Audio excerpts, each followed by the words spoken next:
And the critical issue here too is because one of the reasons why we're here today and tomorrow is to skewer urban legends. And in Rhode Island, there is a vast, I'll call it, the vast cannabis conspiracy, if you will, of folks who are, and this is the opinion of station management, not Mr. Moffat, but there are folks out there who really don't want to see change for a number of reasons, personal and financial. They would like to maintain the status quo, and one of the ways they do it is perpetuating, again, bogeymen. Mm-hmm.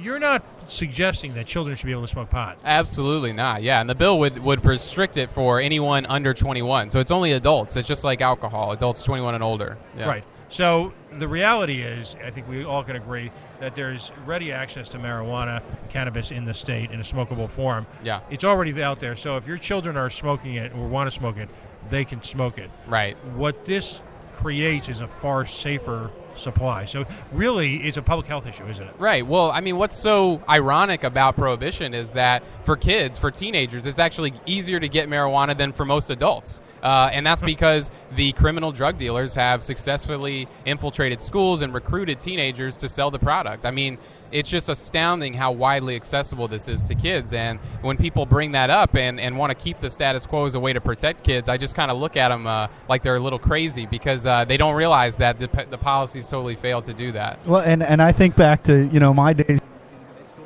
I may or may not have participated in the distribution of said product to friends and colleagues.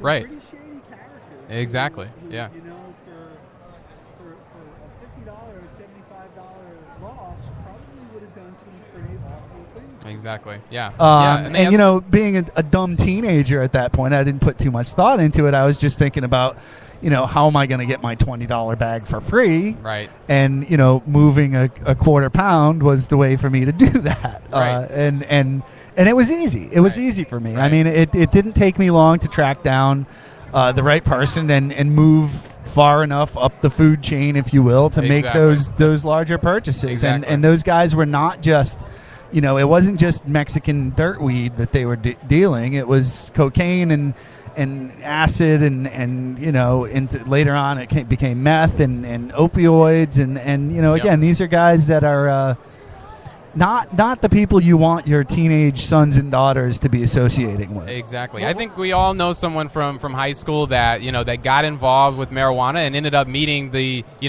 sort of criminal culture that's associated with that. And that's really the gateway. That's really the gateway to a criminal culture and a sort of an underground lifestyle. I certainly had friends in high school that went down that route, and it's only because prohibition empowers people to sell it illegally and to create this illicit profit stream. So we need to get rid of that, and that's what we're going to do through regulation. Can you think of any single instance in recent history where prohibition of any product has worked at any level?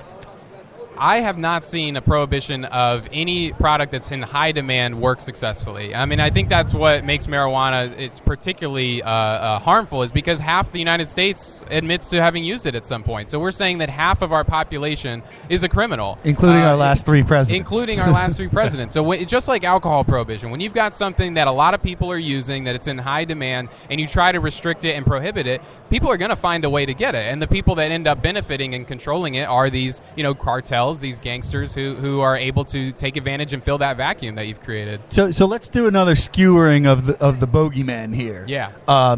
Alcohol prohibition in the United States, it can be argued, is the single largest factor that gave rise to organized crime in the United States. Yeah. Because these rum runners and illegal distillers and beer brewers right.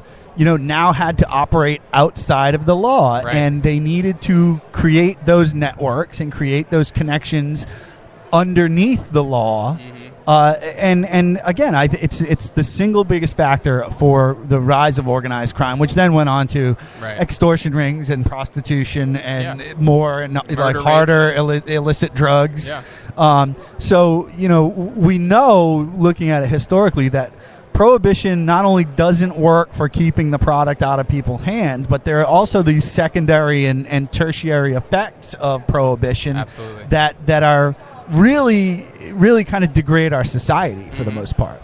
There was a recent global study that estimated 80% of the illicit drug market in the world is marijuana.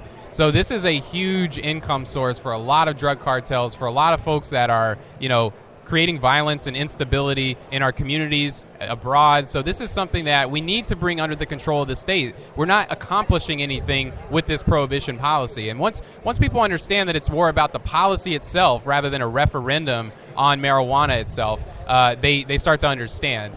That said, people also need to be educated that marijuana is a lot less harmful than alcohol. I mean, we have bars on every corner. We have alcohol as part of a lot of our culture and our celebrations, our holidays, and yet people want to lock people up for marijuana. It's just totally absurd on every level. Right. When you can walk into a Rhode Island liquor store and buy a 1.75 liter bottle of Everclear. Yeah, right. You know what I mean? Right. I only remember part of my freshman year of college because of Everclear. Right. Best times I don't remember having. Right. And you can easily die. You can easily overdose on that, right? Like, a handle of liquor, of a potent liquor, can easily kill a grown man. I mean, so we're talking about something that kills people every year, thousands of people every year, compared to something that there's never been a recorded overdose death from. So the comparison is just striking to see that we're continuing to prohibit this plant that does so little harm compared to another substance that we widely accept. It's just bizarre. Let's skewer another legend, if you will, urban legend. And this is something you and I encountered on the aforementioned Vincent A. Buddy Cianci radio show. Yes. There's a certain character who regularly trolls the radio shows who... Pat from Cumberland? No, that's the other one. Right. Hey, listen, I just made nationals, okay? When trolling becomes an Olympic sport, as it's supposed to in Melbourne, all right, I'm there. Okay? I'm on the team. But there's the make it up as you go along theory, where facts. Who needs stinking facts? Yeah. So one of the myths that's being perpetrated is that in Colorado, you literally have children passed out stoned in the hallways. In places around the world where there's been legalization, is there any significant increase in the use of cannabis? There isn't. We've seen that with medical marijuana laws, for instance, that there's been no increase in teen use as a result of medical marijuana laws. We found the same thing with decriminalization. If you look at Amsterdam, where they've allowed these sort of de facto legal coffee shops where they sell cannabis, they actually have about half the usage rates among teens that we have in the United States. So there's really no evidence at all that this prohibition policy prevents teen use. And finally, just one last thing. In Colorado, they did a study that came out in 2014 looking at 40,000 high school and middle school students, and they haven't seen an increase in marijuana use since 2005. So it's stayed flat during a period of time where there's been the burgeoning of the medical marijuana, but then, of course, the legalization measure that passed in 2012. So we haven't seen an increase as been predicted. Well, and if I'm not mistaken, in Amsterdam, they've seen a gradual decline in overall use. Yes. Where I know recently, and I'm not sure if that's the case anymore, they kind of tried to restrict consumption to residents of Amsterdam. So it wasn't right. It wasn't so much of a tourist trade thing anymore, where American kids are going over to Amsterdam because they can eat space cakes for a week and not have to worry about getting caught.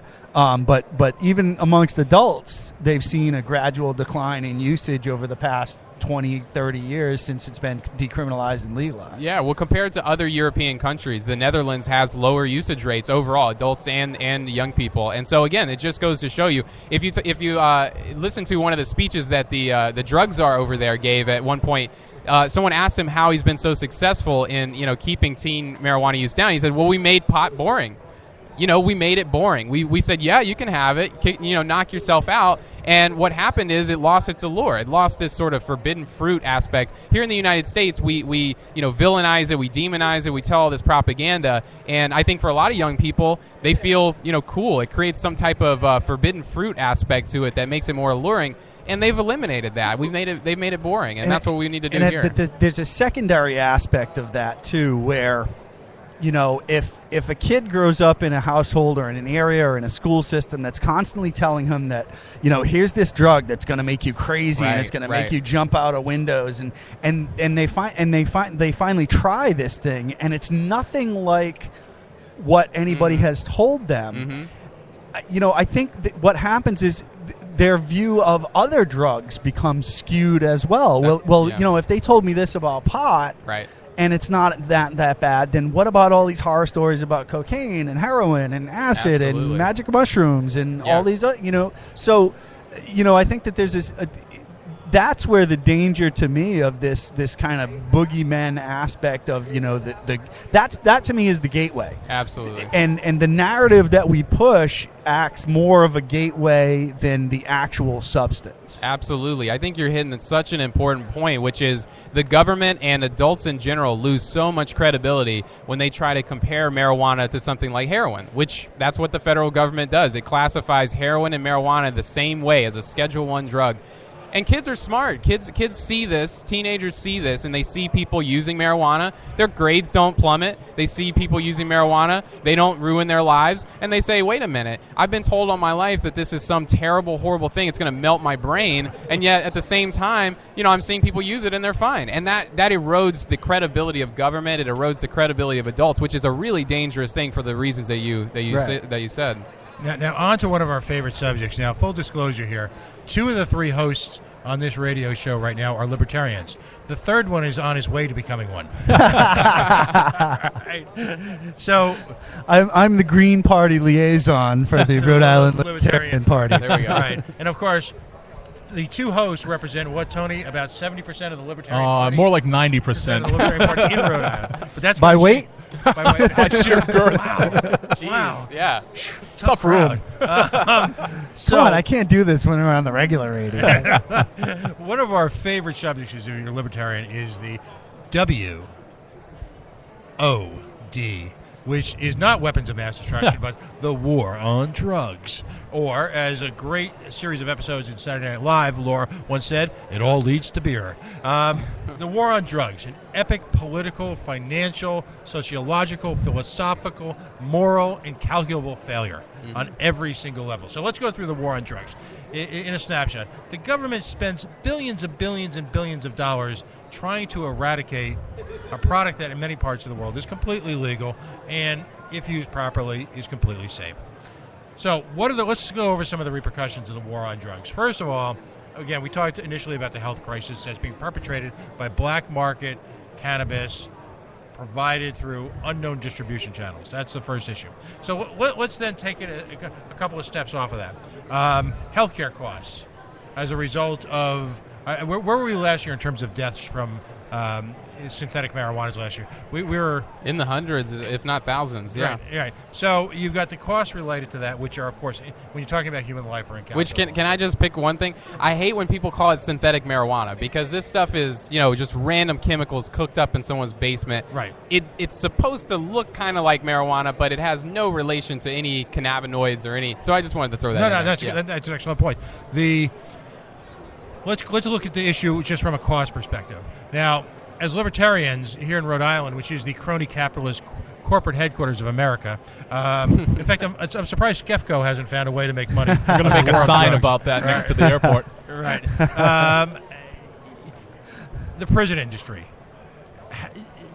How many people, are in prison for low-level lifestyle crimes or find themselves members of the new, I'll call it, industrial judicial industry here in this country as a result of essentially a lifestyle crime? Yeah, absolutely. Well, we know that nationally, over 2 million people are under the thumb of the criminal justice system. That means either in probation, parole, or in prison for a drug offense. The vast majority of those are for possession. So it's an astounding amount of people. The United States has less than 5% of the world's total population, but we have 25% of the world's prison population. We have more people incarcerated than any other country in the history of the world. We're number one. It's absolutely insane. We're number one. So now let's take a ton then the life-affecting, life-changing